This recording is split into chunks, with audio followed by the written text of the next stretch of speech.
Hello friends, தமிழராக இருக்க நம்ம எந்த ஊருக்கு போனாலும், வேலைக்கு இல்லை பிஸ்னஸ் பண்ண எதுக்கு போனாலும் நம்ம தமிழர்னு சொல்றதுல ரொம்பவுமே பெருமைப்படுவோம். எதுக்காக? தமிழ் மொழி ரொம்பவுமே தொன்மையான மொழி, ரொம்ப பழங்காலத்து மொழி, அதனால அப்படின்னா அதுவும் ஒரு காரணம் தான்.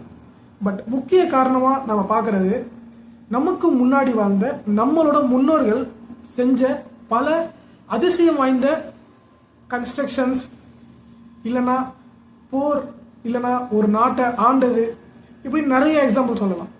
அதுல முக்கியமான ஒன்று தஞ்சை பெரிய கோயில். அது எப்படி கட்டினாங்க, அதோட கன்ஸ்ட்ரக்ஷன், அதுக்கு எடுத்துக்கிட்ட அவ்வளோ எஃபர்ட்ஸ் எல்லாமே ஒரு மிஸ்ட்ரி. கிட்டத்தட்ட ஒரு மார்வலஸ் கன்ஸ்ட்ரக்ஷன் அப்படின்னு சொல்லலாம். நான் சொல்லல, யுனெஸ்கோவே இந்த தஞ்சை பெரிய கோயிலை பத்தி அவ்வளோ பெருமையா சொல்லியிருக்காங்க. அவங்க மென்ஷன் பண்றாங்க இது ஒரு ஆர்கிடெக்சரல் மார்வல் அப்படின்னு சொல்லிட்டு. இப்படி மென்ஷன் பண்ண என்ன காரணம்? இதுக்கு இவ்வளவு பெருமை இருக்க என்ன காரணம்? ராஜராஜ சோழன் கன்ஸ்ட்ரக்ட் பண்ண இந்த கோயிலை பத்தி தான் டீட்டெயிலா உங்களுக்கு புரியுற மாதிரி ரொம்ப எளிமையா பார்க்கலாம். எல்லா பெருமையை பத்தியுமே ஓப்பனா பேசலாம். வாங்க வீடியோவுல போலாம். இந்த வீடியோல நிறைய இன்ஃபர்மேஷன் இருக்கு, எல்லாருக்கும் புரியுற மாதிரி சொல்றேன்.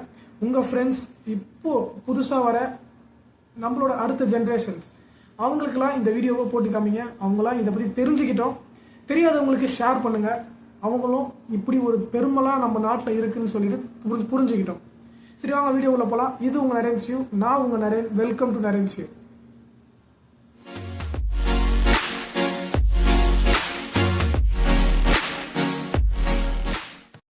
தஞ்சை பெரிய கோயில், கரெக்டா சொல்லணும்னா பெருவுடையார் கோயில். இப்போ என்னன்னு சொல்றாங்கன்னா பிரஹதீஸ்வரர் கோயில்.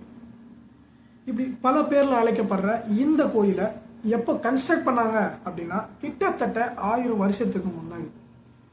1000 வருஷத்துக்கு முன்னாடி கன்ஸ்ட்ரக்ட் பண்ணாலும் இப்போவும் அந்த ஸ்ட்ரக்சர், அந்த ஆர்கிடெக்சரல் ஸ்ட்ரக்சர் ஒரு ஒரு நுனி அளவு கூட எந்த ஒரு டேமேஜுமே இல்லாம, எந்த ஒரு மூமெண்ட்டுமே இல்லாம, எத்தனையோ எர்த்துக்குவேக், நீங்க இத்தனை 1000 வருஷத்துல எவ்வளவு எர்த்துக்குவேக் வந்திருக்கும்னு சொல்ல முடியாது. அப்படி நிறைய டிசாஸ்டர் கண்டிருந்தாலும் இப்பவும் நிலைச்சு நிக்குது, எந்த ஒரு துளி டேமேஜும் இல்லாம.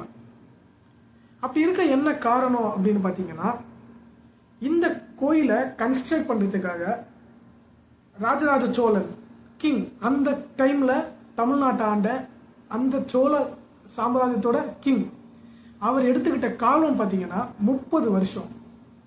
30 வருஷம் எடுத்துக்கிட்டு இந்த கோயிலை கன்ஸ்ட்ரக்ட் பண்ணியிருக்காரு.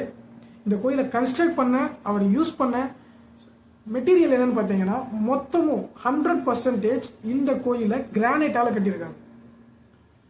அதுவும் பாத்தீங்கன்னா ஒரு ஸ்டோனையும் இன்னொரு ஸ்டோனையும் ஜாயின் பண்றதுக்கு எந்த ஒரு ஜாயினிங் ஏஜென்ட்டுமே இல்லாம, சிமெண்ட் இல்லைன்னா க்ளூ, இந்த மாதிரி எதுவுமே யூஸ் பண்ணாம இன்டர்லாக்கிங் மெத்தட். இப்ப சொல்றாங்க இன்டர்லாக்கிங் பிரிக்ஸ் எல்லாம் யூஸ் பண்ணி வீடு கட்டலாம், ரொம்ப ஸ்ட்ராங்கா இருக்கும்னு சொல்லி. ஆனா 1000 வருஷத்துக்கு முன்னாடி இந்த டெக்னாலஜியை யூஸ் பண்ணி, பெரிய பெரிய ஸ்டோன்ஸை யூஸ் பண்ணி கன்ஸ்ட்ரக்ட் பண்ணி, இப்போ வரைக்கும் 1000 இயர்ஸ்க்கு அப்புறமேட்டும் எந்த ஒரு டேமேஜுமே இல்லாம தொடர்ந்து நிக்குது. நம்ம கண்ணு முன்னாடி நம்ம பாக்குறதுக்கு ரொம்ப ஓப்பனா இருக்கு. இத்தனை வருஷமா நிலைச்சு நிக்கிற இந்த கோயில் தமிழருக்கு எப்படி பெருமையை கொண்டு சேர்க்குது அப்படின்னு பார்க்கணும்னா, ஃபர்ஸ்ட் நம்ம இந்த கோயில்ல இருக்க ஒரு சிலையோட ஹைட், அதை வச்சு நம்ம தமிழரோட பெருமையை எப்படி கொண்டு வராங்க, தமிழ் பெருமையை எப்படி உள்ள கொண்டு வராங்கன்னு பார்க்கலாம். கோயிலோட சென்ட்ரல்ல இருக்க லிங்கம், சிவலிங்கம், அந்த சிவலிங்கத்தோட ஹைட் என்ன அப்படின்னு பாத்தீங்கன்னா 12 feet. தமிழ்ல இருக்க உயிர் எழுத்துக்களோட எண்ணிக்கை 12. அடுத்ததா இந்த சிவலிங்கம் இருக்க பீடம், இந்த பீடத்தோட ஹைட் என்னன்னு பாத்தீங்கன்னா 18 feet. அடுத்ததா தமிழ்ல இருக்க மெய் எழுத்துக்களோட எண்ணிக்கை 18. இந்த கோயிலோட கோபுரத்தோட ஹைட் என்னன்னு பாத்தீங்கன்னா 216 feet. தமிழ்ல இருக்க உயிர்மெய் எழுத்துக்களோட மொத்த எண்ணிக்கை 216. அந்த கோயிலுக்கு உள்ள இருக்க லிங்கத்தில இருந்து கோயில்ல இருக்க நந்தி, அந்த நந்திக்கும் அந்த லிங்கத்துக்கும் நடுவில் இருக்க டிஸ்டன்ஸ் என்னன்னு மெஷர் பண்ணால் 247. கிட்டத்தட்ட தமிழ் எழுத்துக்கள்ல மொத்த எழுத்துக்கள் 247. இப்படி தமிழோட பெருமையை உணர்த்துறோம் அப்படின்ற ஒரே ஒரு காரணத்துக்காக இந்த மாதிரி ஒரு ஆர்கிடெக்சரல் டிசைன் பண்ணி கன்ஸ்ட்ரக்ட் பண்ணியிருக்காங்க. அப்படியே நம்ம நந்தியை பத்தி சொல்லியிருப்பேன். இந்த நந்தியை பத்தி நம்ம பார்க்கணும் அப்படின்னா இதுவும் ஒரு அதிசயமா பார்க்கப்படுது. எப்படின்னா இந்த நந்தி வந்து கிட்டத்தட்ட 20 டன். ஒரு டன்னுனா 1000 கிலோ. அப்போ 20 டன்னுனா பார்த்துக்கோங்க, கிட்டத்தட்ட 2000 கிலோ, சாரி 20000 கிலோ. 20000 கிலோவுடைய இந்த நந்தியை ஒரே ஒரு பாறையிலிருந்து செதுக்கியிருக்காங்க. உங்களால் நம்ப முடியுமா? இதோட முடியல. தமிழர் பெருமையை பத்தி பார்த்தோம். இந்த கோயில்ல இருக்க ஆர்கிடெக்சரல் மிஸ்ட்ரியை பத்தி பார்க்கலாம். இந்த கோயில்ல அந்த கோபுரத்துக்கு மேல கும்பம் அப்படின்னு சொல்லலாம், கோபுரத்துக்கு மேல வைக்கப்பட்ட ஒரு பெரிய கல். அந்த கல்லோட வெயிட் என்னன்னு பாத்தீங்கன்னா கிட்டத்தட்ட 80 டன், 80 டன் உடைய இந்த கல்லை கோபுரத்துக்கு மேல வச்சிருக்காங்க. 80 டன்னுனா பார்த்துக்கோங்க, ஒரு டன்னுனா 1000 கிலோ. 80,000 கிலோவுடைய அந்த கல்லை எடுத்துட்டு போயிட்டு கோபுரத்து மேல எப்படி வச்சாங்க அப்படின்னு சொல்லிட்டு நிறைய மிஸ்ட்ரி சொல்றாங்க. கிட்டத்தட்ட 5000 யானையை யூஸ் பண்ணி அந்த அந்த கும்பமை மூவ் பண்ணி எடுத்துட்டு போயிட்டு அந்த கோபுரத்து மேல வச்சிருக்காங்க அப்படின்னும், அது எடுத்துட்டு போய் வைக்க அவங்க எடுத்துக்கிட்ட அந்த டைம் பார்த்தீங்கன்னா கிட்டத்தட்ட 5 வருஷம். 5 வருஷம் எடுத்துக்கிட்டு பொறுமையா ஒரு ஸ்டெப்பா எடுத்துட்டு போய் அது மேல கடைசியா வச்சிருக்காங்க அப்படின்னு சொல்றாங்க. இவ்வளவு பெருமையை கொண்ட இந்த கோயில்ல இன்னொரு மிஸ்ட்ரின்னு சொல்லலாம், ஒரு ஆச்சரியம்னு சொல்லலாம். என்னன்னு பாத்தீங்கன்னா இந்த கோயிலோட நிழல் கீழே விழவே விழாது. இது இப்ப வரைக்குமே எப்படி அப்படின்னு சொல்லிட்டு யாராலுமே கண்டுபிடிக்க படல. பட் ஒரு தியரி இருக்கு. என்னன்னா ஒரு இல்யூஷனா அந்த இன்டர்லாக்கிங் பிரிக்ஸ் எல்லாம் ஒன்னுத்துக்கு ஒன்னு அரேஞ்ச் பண்ணி கன்ஸ்ட்ரக்ட் பண்ணும்போது இந்த கோயில்ல அந்த சூரிய ஒளி படுற அந்த டிஸ்டன்ஸ் எல்லாம் கால்குலேட் பண்ணி இந்த கோயிலோட நெல் கீழே படாத மாதிரி, கோயிலோட நெல் உள்ள போய் விழுற மாதிரி கன்ஸ்ட்ரக்ட் பண்ணியிருக்காங்க.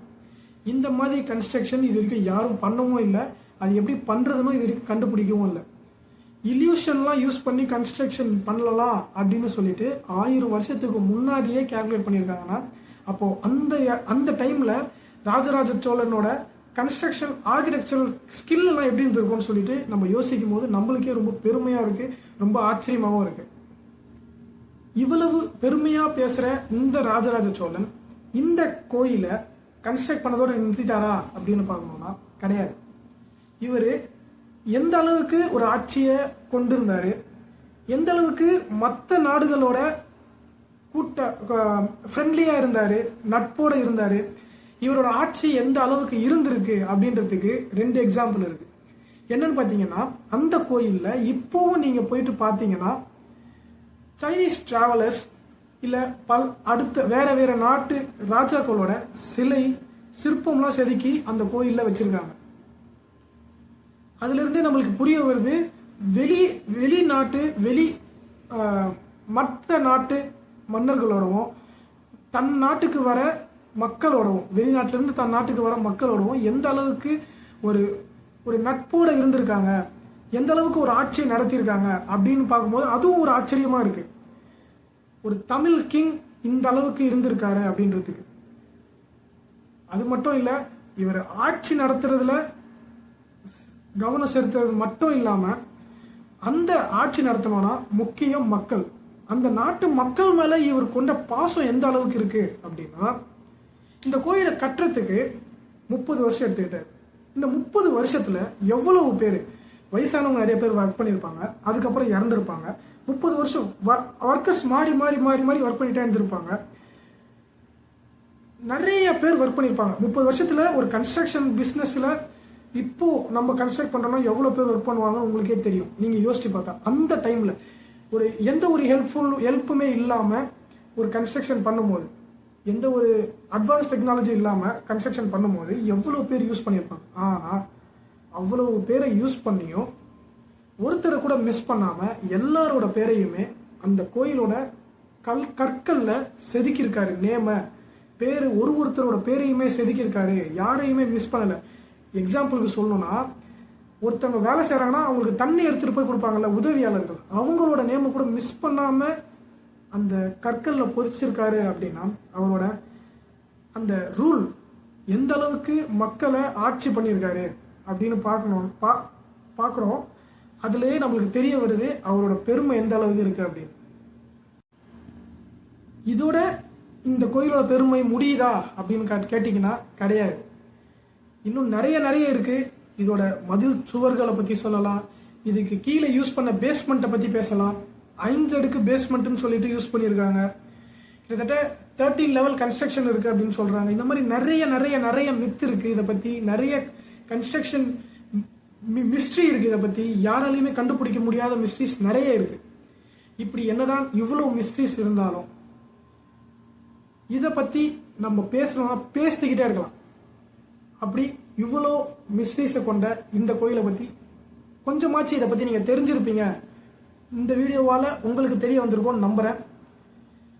இதை பத்தி நம்ம பேசாம வேற யார் பேசுவாங்க?